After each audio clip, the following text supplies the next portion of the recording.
యంత్రం ఎంత గొప్పగా పనిచేస్తుందో మీకు అర్థం. దాంట్లో ఉన్న బీజాక్షరాలతో ఒక రేఖా గణితాన్ని కలిపి మరియు రాసాయనిక శాస్త్రాన్ని కలిపి అక్కడ బీజ మంత్రాలను నింపి శబ్దస్పర్శని అందులో నుంచి ఆవిర్భవిస్తుంది అద్భుతమైన డివైన్ ఎనర్జీ.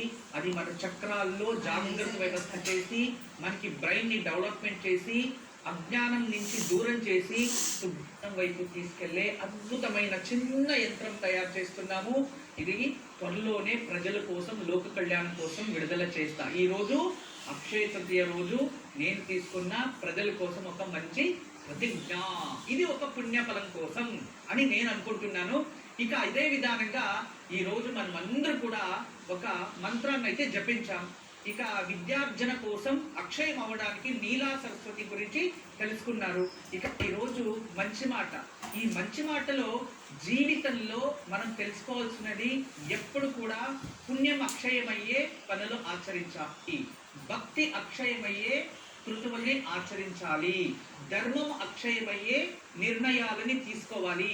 ఈ మూటిని ఎవరైతే పాటిస్తూ ఉంటారో వాళ్ళల్లో ఖచ్చితంగా దైవ స్వభావం అనేది అభివృద్ధి అయిపోతుంది.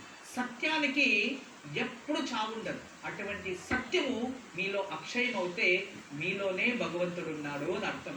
అటువంటి పుణ్యఫలాన్ని అక్షయం అవ్వాలి అని కోరుకోండి. ఈరోజు ఇదే మంచి మాట. గురుజీ మరిన్ని విశేషాలు తెలియజేసే మన కార్యక్రమంలో విరామం తీసుకుందాం.